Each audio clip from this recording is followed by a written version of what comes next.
Hi there, so this video is going to be totally about top 5 Figma plugins which I found most helpful in my regular workflow. So I can assure you that if you watch this video till the very end, then you will also be able to boost your productivity as well as your working speed with help of this 5 plugin. So let's get into this video without wasting any kind of your time. So enjoy this video. So our first plugin is called as Vector Logos, which will help you to bring any kind of logo in vector format, because as a designer there are so many scenarios in which we need logos, especially in SVG file, in vector file, right?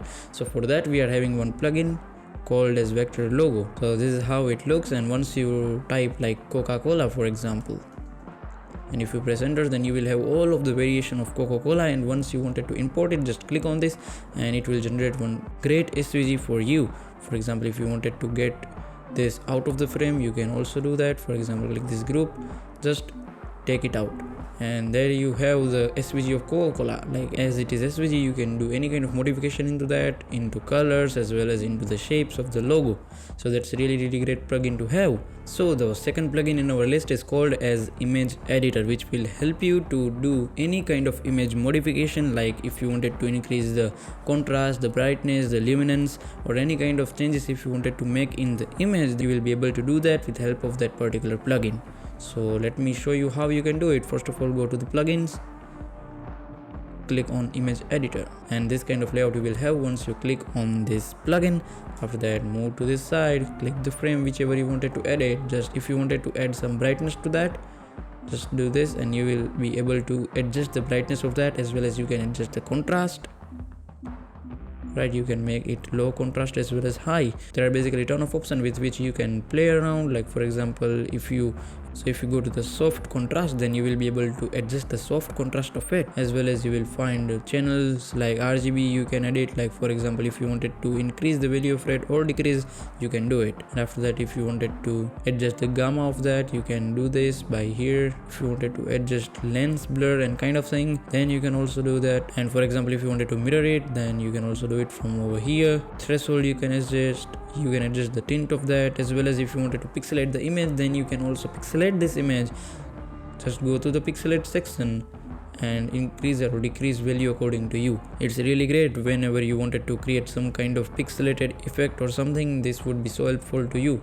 As well as if you wanted to sharpen any kind of image, then you can do that from over here. And it is basically complete photo editor inbuilt of your Figma, which is really great thing to have. So I hope you like this plugin. Let's move to the third plugin. So the third plugin in our list is called as Handy Component, which will give you access of huge libraries of pre-built components which you can use whenever you want, because as a designer so many times we don't want to design anything from scratch. So this kind of component helps us a lot. For example, let me run the plugin for you.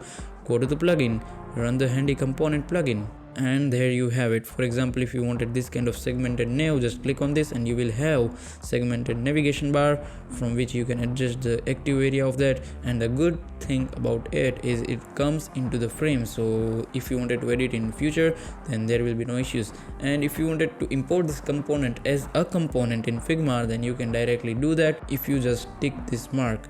Once you tick this mark, and now if you click on segmented nav, then you will have this entire section as a component. You can create variants of that and play around with that a lot. For example, if you take one copy out of it now, it will be derived as a component. So this was pretty much it about our third plugin. So let's move forward with our fourth plugin, which is called as Ghostux Writer. Yes, you have heard it right. So it will help you to improve your UX copy whenever you start to use it. For example, if I type something over here like lorem ipsum for example, and once I go to the plugin called as Ghostux Writer, then you will have this kind of splash screen, and here you are having your home screen of this plugin. And if you wanted to give some message related to input errors, then just click on that and you will have so many types of error which you might have in your scenario, and you can select that accordingly. For example, if you wanted to choose the copy for the password is incorrect, then go to that and you will have the basically 3 variants of that. First one is plain, which is very classic and professional. Second one is a little bit casual one, and third one is too casual or playful, you can say. For example, in plain we are having copy like wrong password, try again, or click on forgot password, which is very classy, plain and professional. So if you wanted to implement it, just click on this and you will have this copy directly typed down into your text. Or what you can do is you can just click here and copy the text and use it whenever you want. Or the second option in our list is called as casual. Hey, you forget your password, try again. So this kind of copy you can have if you wanted to play around with it. And if you go to the playful, then it is a little bit more casual, like did you just entered someone else's password, retry. So this kind of text if you wanted to implement according to your brand and according to your target audience, then you can also use to just click on this and you will have this copy right away into your text field. Otherwise you can copy it from here as well. This was about our fourth plugin called as Ghostux Writer, and I also personally use this plugin a lot to check my UX copy twice, and also you can take so much inspiration from it as well.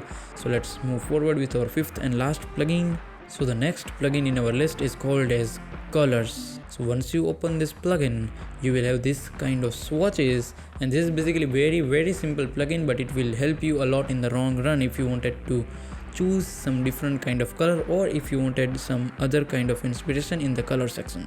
For example, if you are confused like, hey, what color I should use for my dribble post or my Instagram post, then you can just click on generate and it will generate different kind of color swatches each and every time whenever you click on the generate. For example, if I like particular this color and if I just press the copy, then I will have the hex code copied. For example, if I draw any kind of element and once I paste the hex code over here and press enter, and you will have that particular color. So it is great option to have any kind of color you wanted, or you need something messy and random color, then it's a great option to go with. So I hope you have liked our collection of plugins, and I hope this will also add a little value into your Figma life, and I hope these plugins will help you to improve your workflow and make it more productive. So that's all for today's video, guys. I hope this video have added some kind of value into your life, and if yes, then please consider to like this video and subscribe to our channel would be great. So that's all for today, guys. See you in the next one.